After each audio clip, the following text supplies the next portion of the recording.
The following is brought to you by the Starfleet Podcast Network, SPN The Spin.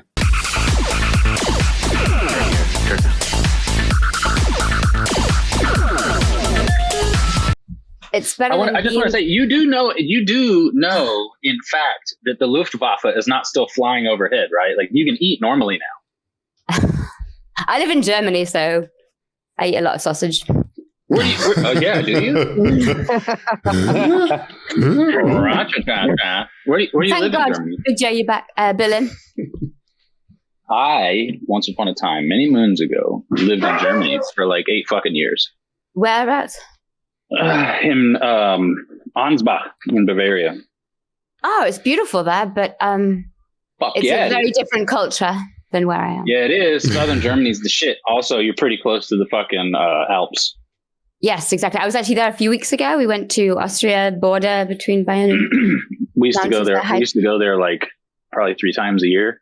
It's so fucking beautiful. It really is. That's what I was telling somebody. I actually have some pictures somewhere we took. I tell people all the time, you get to a certain point if the weather's just right when you're going up the mountain. You get to a certain point where you're above clouds and it's kind of freaky. You're like looking down and there's clouds. You're like, I can't see the ground. Have you been to Hitler's bunker? Hitler's watch Eagle's Nest there. Because you're exactly above clouds. Yeah, it's really cool. Yep. I live in the clouds. I live in the clouds regardless, but understandable. You guys want me to go ahead and get started with introductions, or just you mean metaphorically, metaphysically, and literally? All those. Yeah. meta something. Hi, I'm Big J, here with Strange Kirk, Alfie, Techman16, and Handy. We are going to be talking about, I guess, Star Trek this morning. This is the Starfleet Podcast Network monthly show. And Tentacles? No. Yeah. We can't. It's too early for that.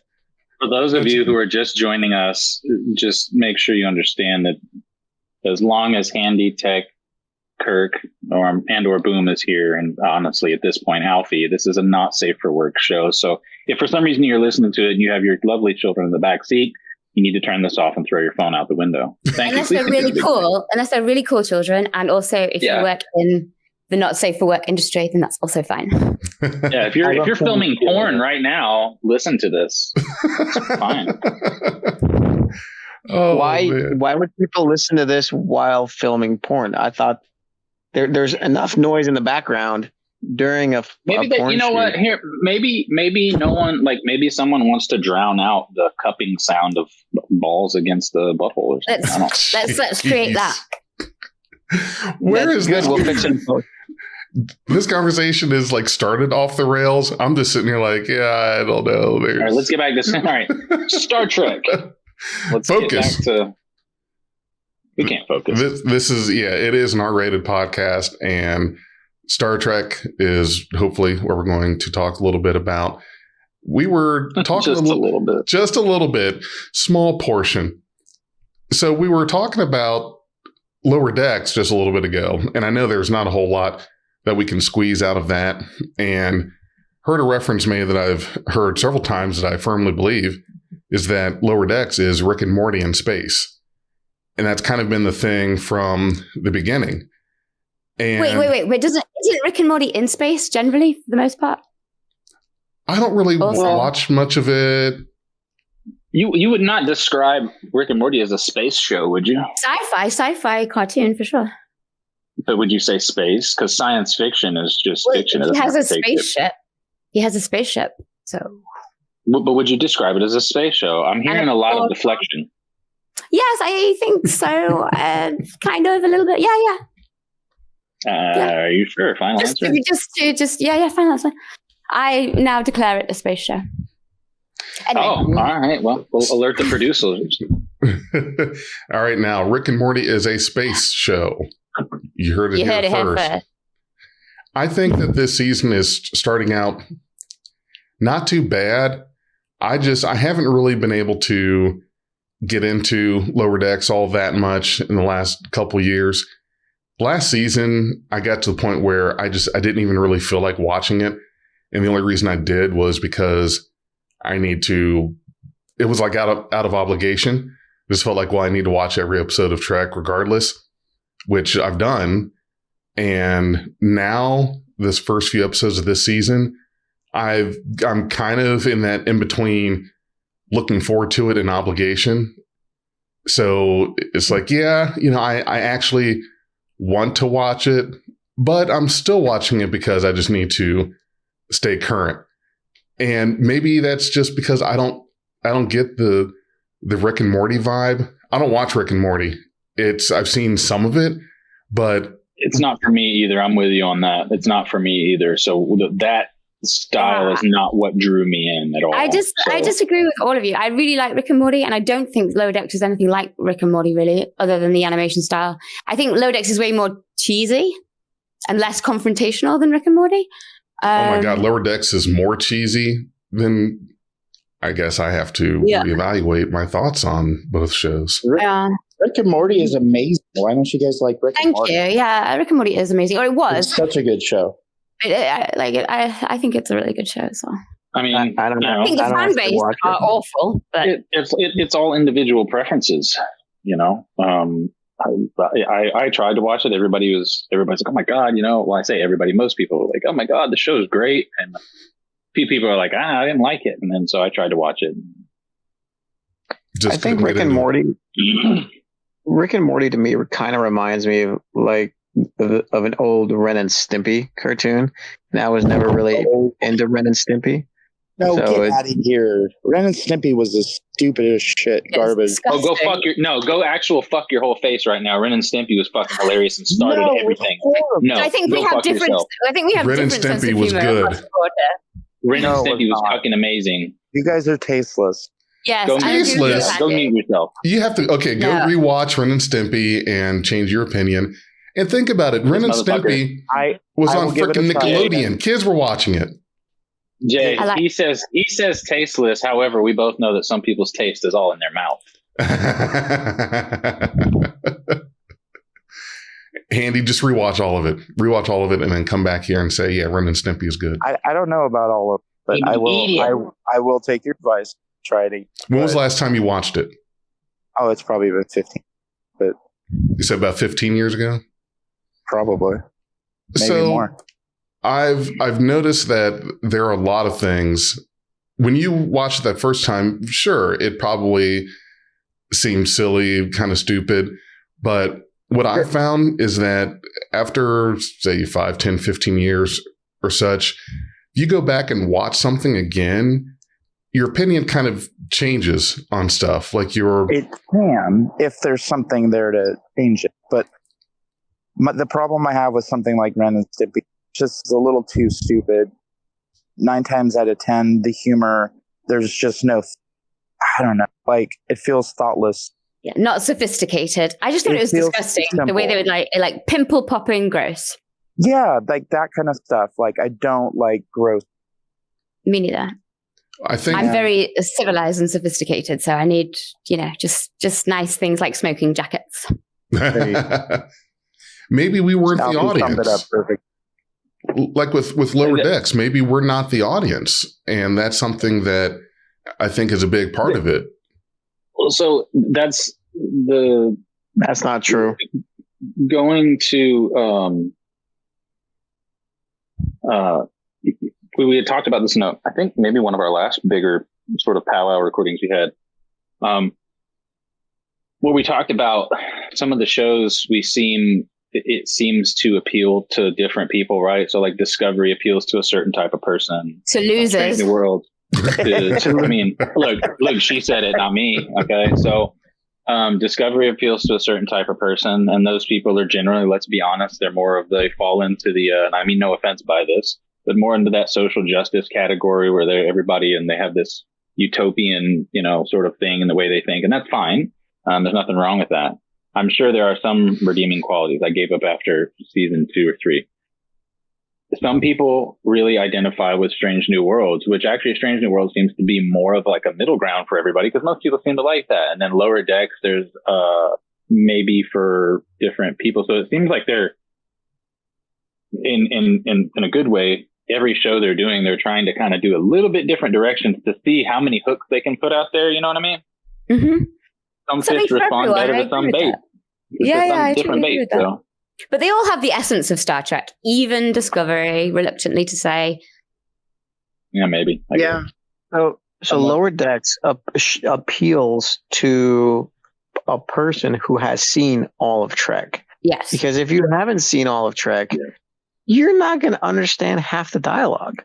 Because like they throw in references to Janeway maneuver or like Kirk this, Spock that, or Archer this, and you're like, if you've never watched anything Star Trek other than, let's say, New Trek, starting with Discovery, you're not going to understand what the hell they're talking about. And I think that's the problem. problem. Like a comedian. It's almost like a comedian's love letter to like true fans,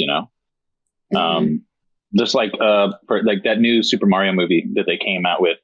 That entire movie was basically just a bunch of Mario game references, but it was done in such a way where, I mean, we all we love it. Like we watched it again last night. Like we watched that movie at least once or twice a week. We probably played it from beginning to end like 30 times since it's come out. We don't get sick of it because we're big Nintendo people. We're big Mario people.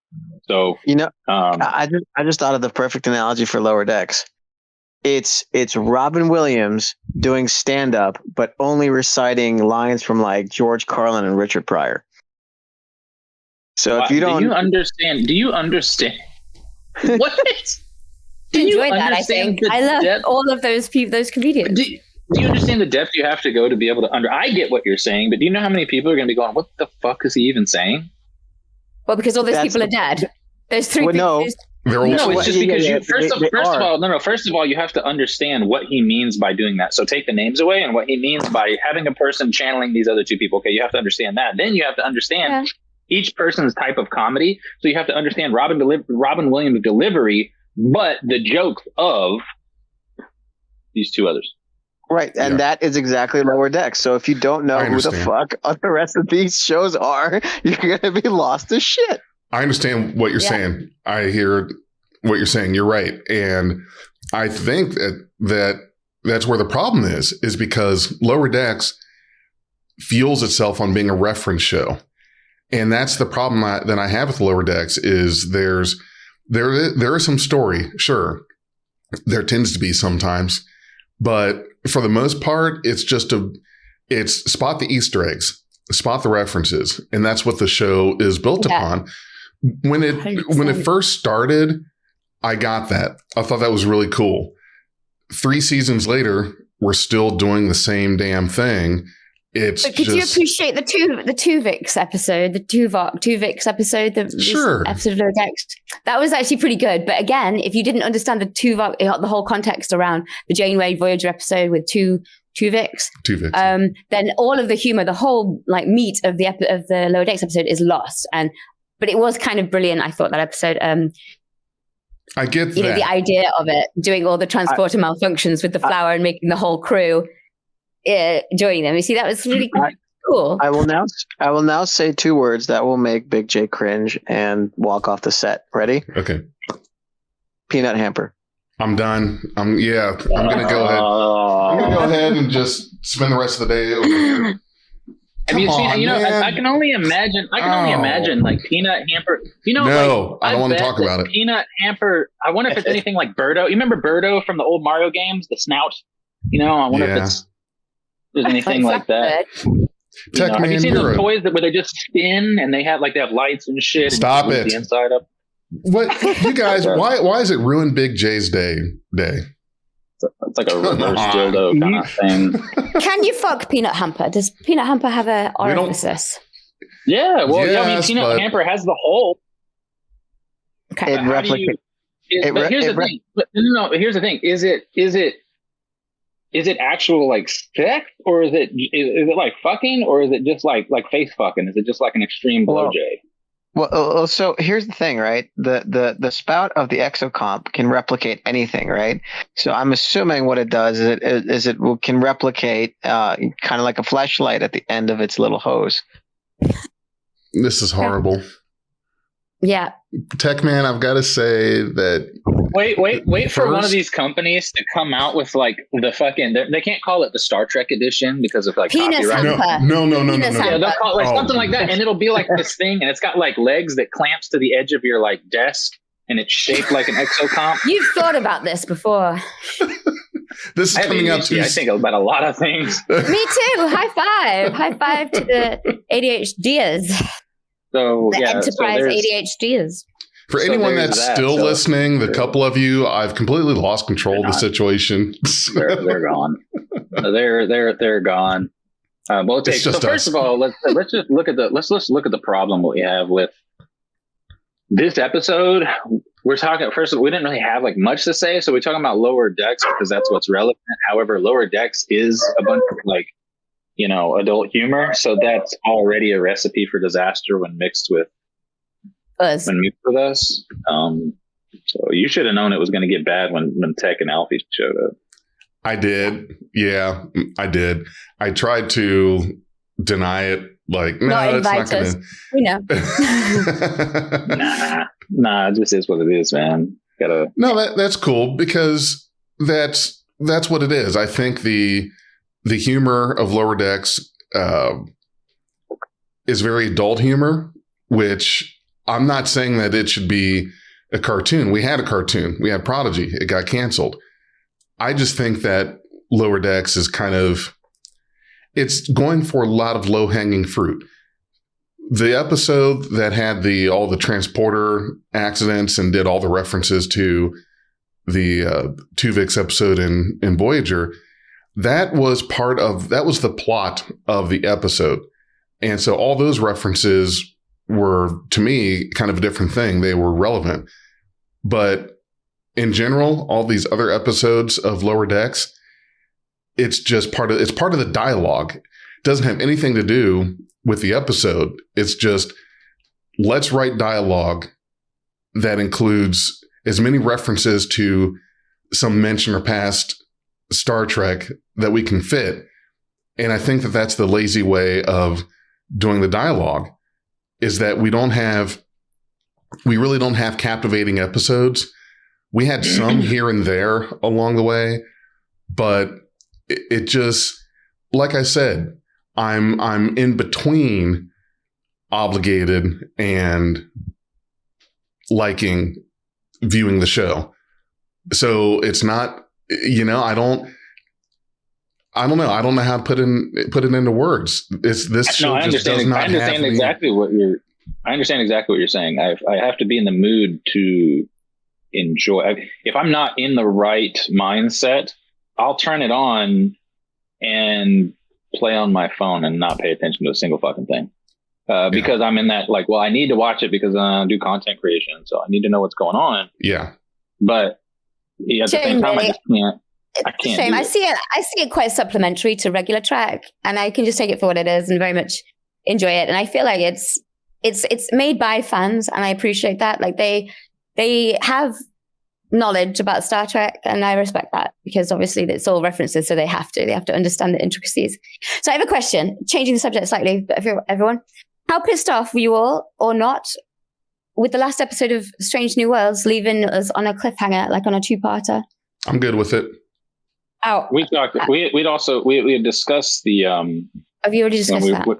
When we were talking about the whole thing, your orders, Captain, and all the stuff exploding, and my mind and Boomslang's mind immediately went to Galaxy Quest, and when he goes, activate the Omega 13, and then that was like their cliffhanger that they ended the whole show on.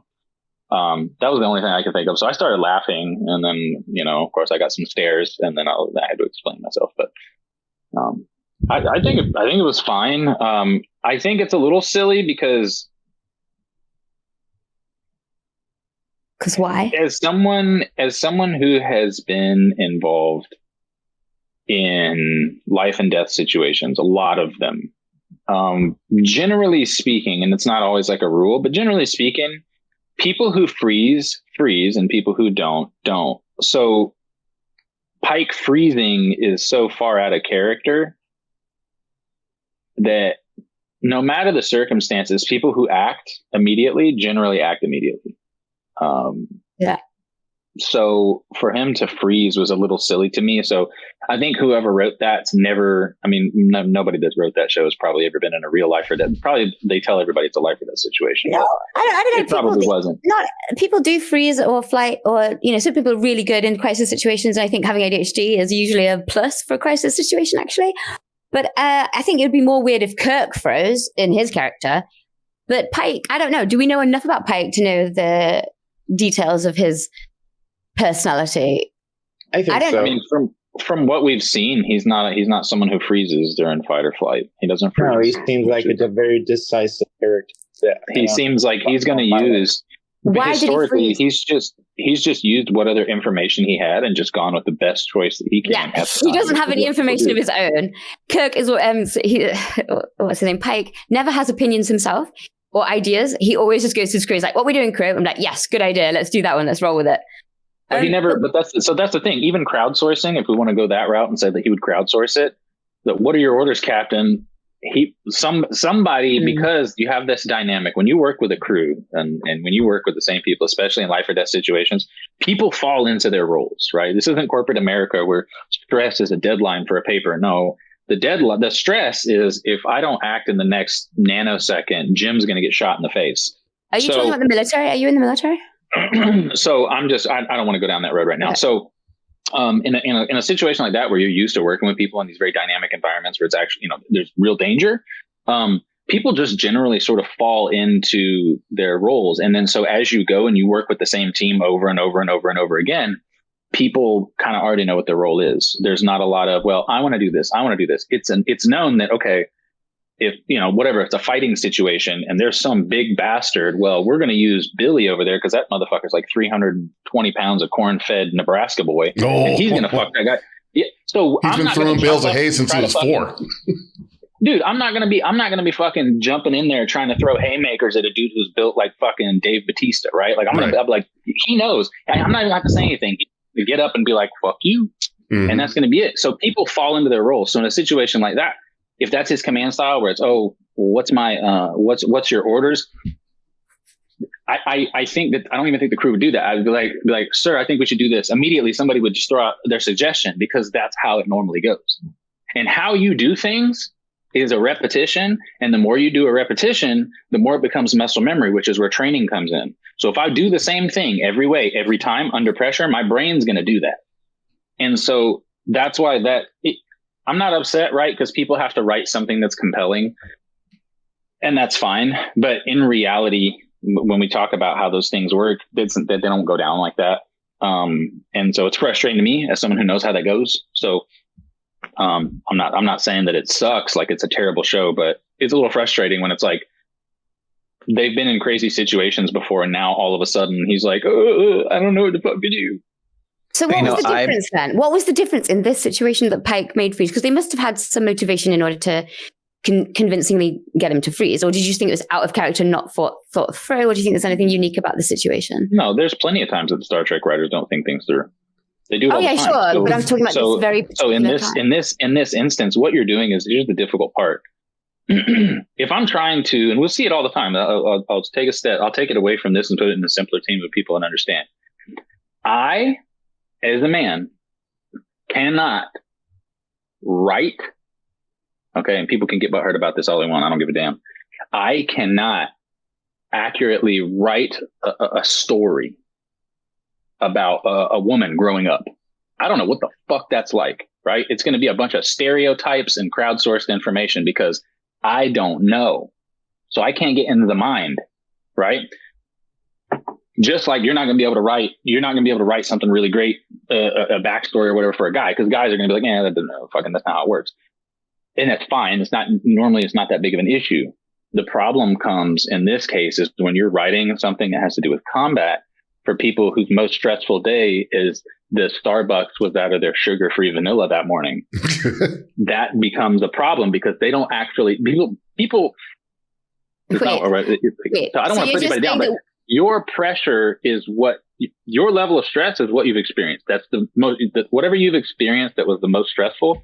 That's the most stressful for you. Just one thing. Just across the board, women's stress in general is not compounded by drinking vanilla Starbucks.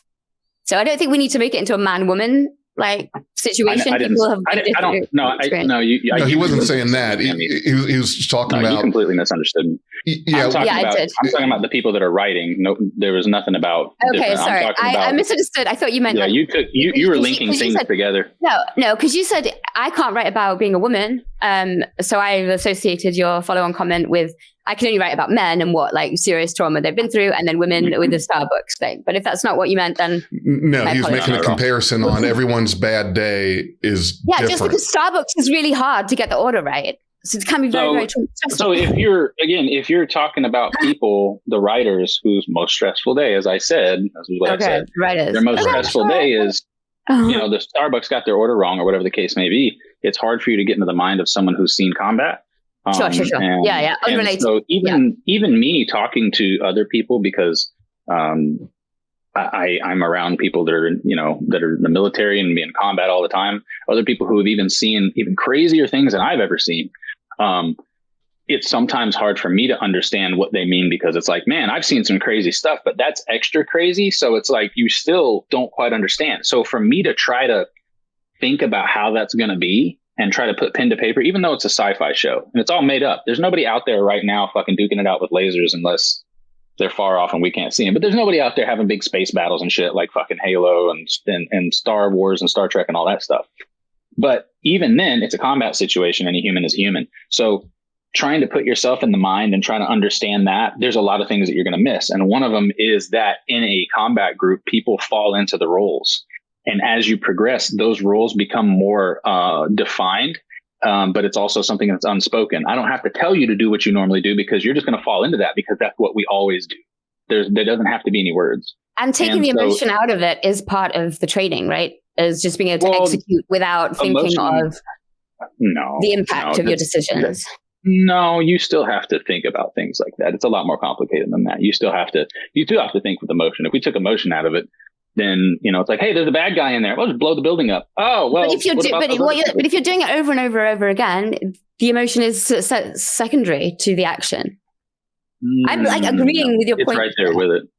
It's right there with it. No, I see what you're saying, but it's not that simple. So there's not a yes or no answer on that. It's just one of those things. It's like kind of like you had to be there kind of thing, Yeah. I'm going to hijack and pivot this because what I found ridiculous about the entire episode, or the entire season finale of Strange New Worlds, is the same thing I found ridiculous in the season finale of season 4 of Star Trek Discovery. No and that these, there are tentacles in Discovery, but the whole thing about the Gorn and Species 10C or whatever the fuck they come up with New Trek as far as villains go, there are no opposable thumbs. And so it's hard for me to wrap my head around the fact that these reptilian creatures who walk on all fours and have no opposable thumbs somehow made really advanced technology using metal, metallurgy and, the magic of Star Trek. And so you have this gigantic pyramid shooting a beam into space that causes a dampening field for electronic equipment when these people can't even fucking walk upright. So that to me is just kind of like, at least in TNG. Somebody's over there turning a wrench with their teeth. Somebody was like, what the heck is that guy doing? Oh, he's trying to tighten it down. And then if you look at Discovery season 4. So like the whole premise to me that the Gorn have matter. It makes sense. Wait, the Gorn have thumbs? Don't they? Yeah, they have thumbs, right? And they walk on all fours. Sure. Because right. But then they built a transporter walking on all fours and acting like hyenas to kill their prey. Like it's just like, okay, that's totally believable, guys. They're equally, if not a little more advanced than Starfleet. So yes, I'm trying to see. Why am I Googling new Gorn hands? Why would you put that in your search history? Because now I need to find out what they look like. To go. My FBI agent's tripping right now, bro. I hear what the you're other saying. Thing is like If you look at Species 10C in Discovery, those things literally have tentacles for hands. They have no arms. So how do they build this giant space killing amoeba thingy that is much bigger than their own space outside our galaxy?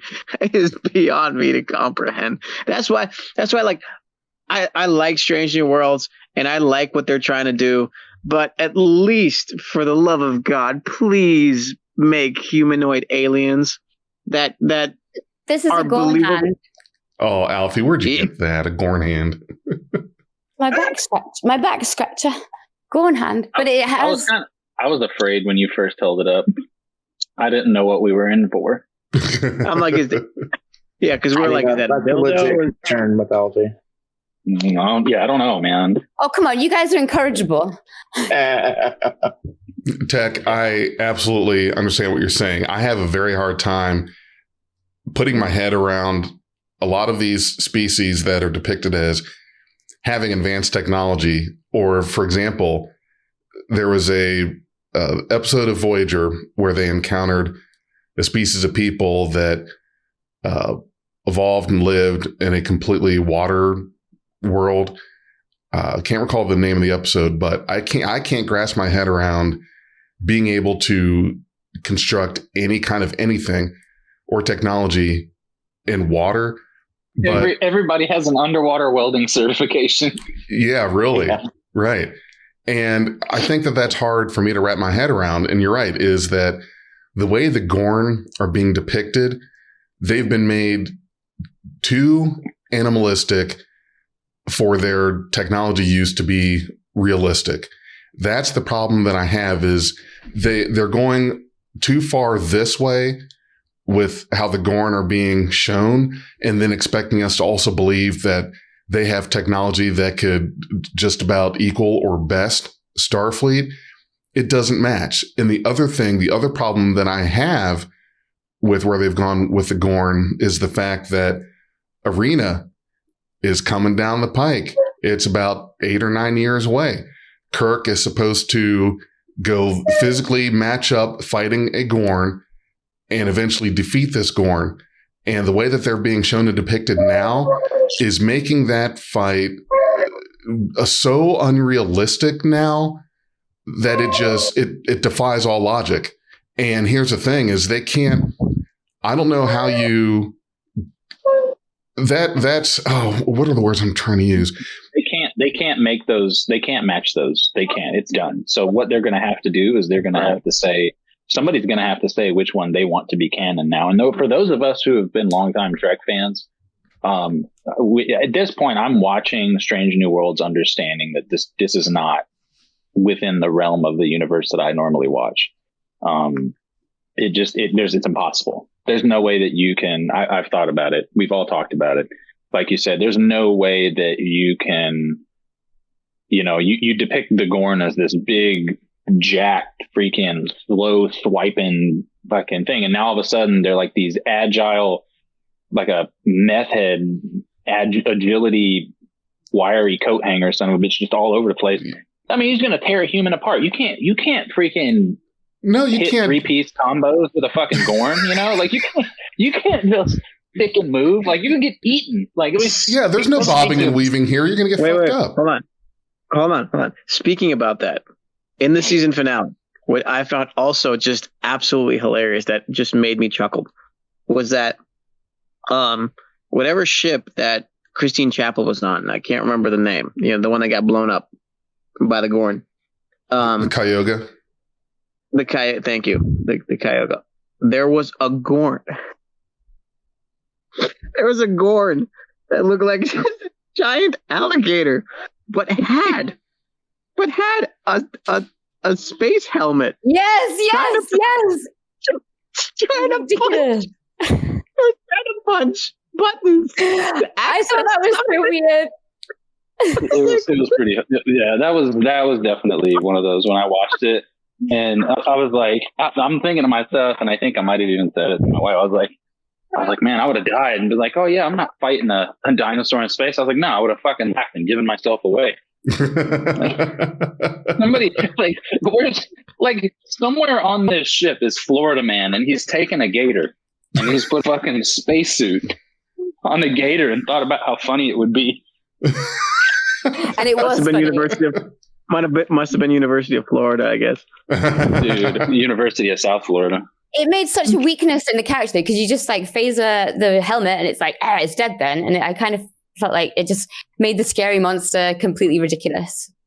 Yeah, it is kind of. So at this point, I'm wondering if the same people who are coming up with character design for this are the same ones who did all the monsters for Monsters Inc. They just like drew hands with helmets and eyes and shit. So to rectify, supposedly, Arena, the Gorn hegemony and the Federation have never had contact before, and yet in Strange New Worlds there was a beacon sent out from the Gorn to Starfleet saying, "This is our neutral zone," and it goes right next to a planet, not next to a solar system, no, but right through a solar system by a planet. Yeah. Yeah, it is pretty ridiculous, and I think that's my like Big J. I think that's my biggest issue, as Big J would say. That's his beef. That's my beef. Yeah, Big J's beef. Yeah, with Big J's beef with the Strange New Worlds. That would be my biggest one. Aside from the fact that Kirk is literally banging one of Khan's descendants, but somehow he didn't know who Khan was. Right. You know, a relationship like that, you know. To Khan? So what now? His girlfriend's related to Khan? La'an Noonien Singh? That's not his girlfriend right now in the show. It's the... No, that's Carol Marcus, who's pregnant with his child, apparently. Yeah, La'an and Kirk thing was in a... Oh, sorry. I thought you were talking about Pike. Alternate I'm timeline. No, I thought you were talking about Pike. Forget no, what but I said. even now, Kirk right? He's acting like met up and they've had drinks and they've talked and shit. If you don't think Kirk smashed, it's Kirk. It's Kirk. Okay. Let's say that you're not wrong. Let's go ahead and go there. We don't even need that to take a couple steps back in saying that he's interacting with someone that at some point he should, well, to be perfectly honest with you, maybe he does forget the name. Maybe we're taking advantage of the fact that we can watch these episodes one after the other or go back and reference something. Big J. If you worked with somebody whose last name was Hitler, you think you'd forget it?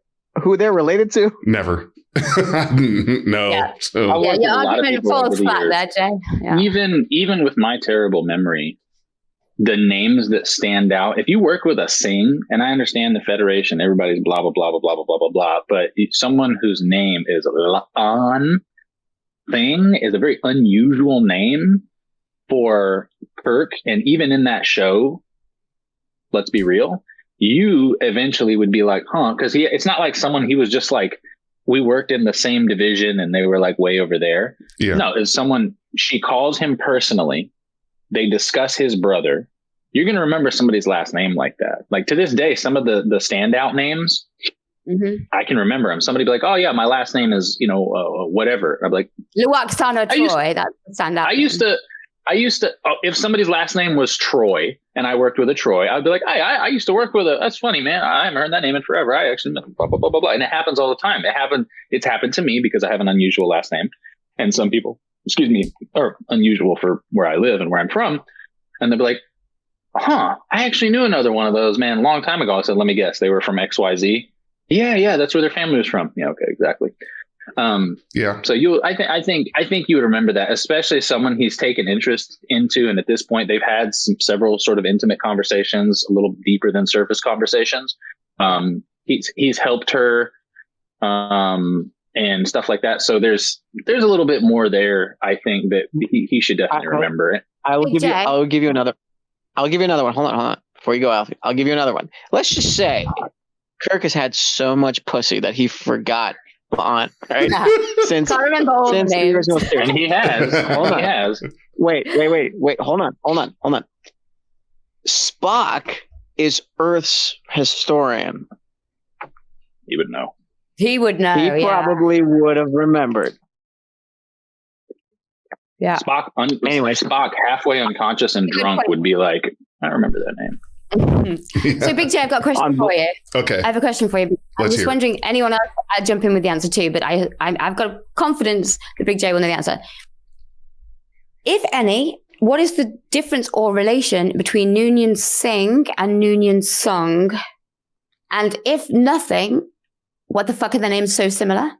But surely there must be a connection, because so can anybody explain that to me? Well, that is something that has kind of stayed in the back of my mind as sort of perplexing. So the Soongs, I forget which Soong did it. I know it wasn't Eric.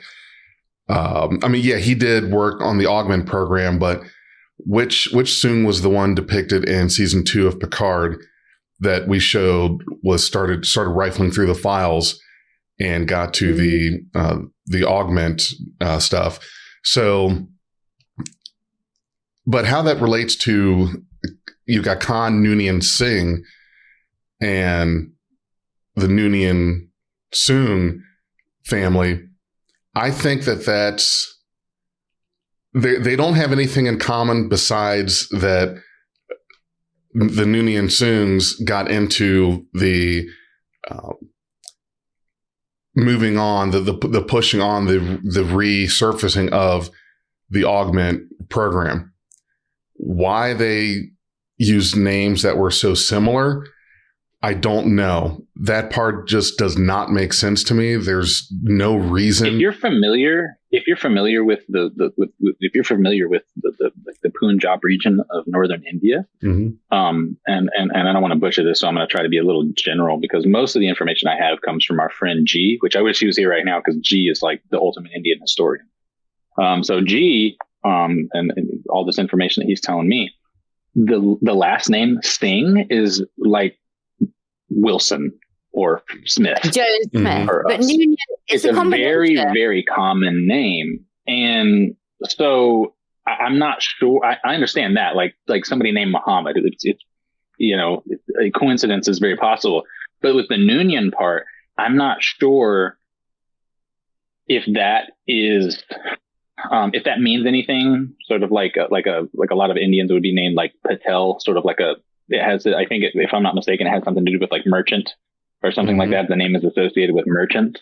So there's a lot of places throughout the world where a last name is sort of a description of the person. Blacksmith or Smith. Right. It's a caste. Right. Exactly. So a lot of these things, a lot of these names, they didn't just come just made up. But they are just made up because they're made up characters for a show. So that's what I'm intrigued about. Why things done with intention. Here's the best answer I found so far. It is because Gene Roddenberry had a friend during World War II named Kim Noonien Wan. Gene lost contact with his friend and apparently had some hope that tossing the name in there would draw the ear of television and maybe he'd find him again. Cool. I do remember that. Yes. I want to correct. It's not anything. It doesn't sound like it's anything within the show. It sounds like it's more of just from something else. The influences from the creators. I want to correct some of the wording I use. I think I might have named some names incorrectly. So Noonien Soong was the Soong that created Data. That's Noonien Soong. La'an and Khan Noonien Singh. I think the way I was saying it before, I couldn't recall, was I saying Noonien Soong as if his middle name, like he had a first name and a middle name. His middle name was Noonien. It's not. His first name was Noonien. So you've got Noonien Soong of the Soong family and Noonien Singh. If I had to really take a in-universe explanation of that, I would say that at some point during this family's history, they maybe had some kind of affinity for Khan Noonien Singh, and Noonien's father decided, I want to name my son Noonien. it's such a mesh of just, it doesn't make sense to me why they would try to make it confusing like that. There, of all the directions and names and things they could have done, they hinted at something that was some kind of possible connection that really wasn't or didn't need to be. That was totally strange. It's like, it's kind of what we said earlier. No one in their right mind since the 40s and probably ever from now would name their child Hitler. It doesn't matter. It would be or like Adolf. or You're Adolf, not allowed yes. to. You're not allowed to in Germany. It's illegal in Germany. It's illegal in Germany. It's flat out illegal. That's how bad it is. I can guarantee you there's some white racist motherfucker out there that kid Adolf. Oh, of course. So here's a fun fact for you. And he was given this name obviously before all this happened. My great grandfather's name was Adolf.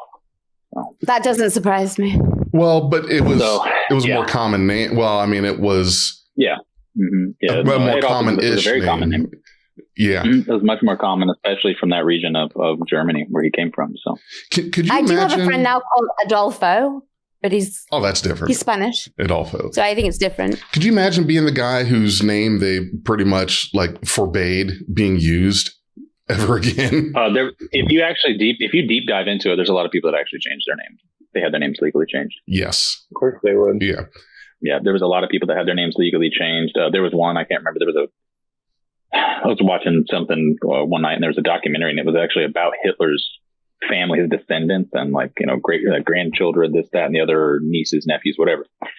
And there was one of them where it was somebody that was close to the family, and it was like the mom and dad decided to name the son Adolf, but then World War II happened and all these other atrocities and everything. And then after the fact, when the kid was an adult, went and had his name legally changed to fucking Francis, or where the fuck he changed it to. I don't know, some other German shit. But Francis. Anyway, that was Genghis Khan.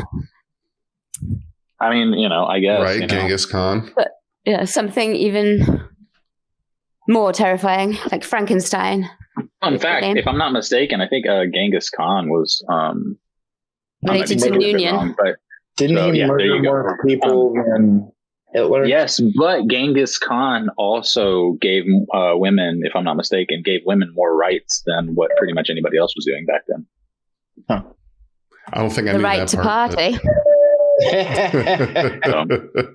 I know. I gotta jump off, gentlemen. But don't fall, because that's a hard hour for me. I'm gonna go to a stand-up comedy night now. But you guys don't care about that. Take your back scratcher with you. Oh, of course, yeah. This is like how I'm gonna clap when the acts are good.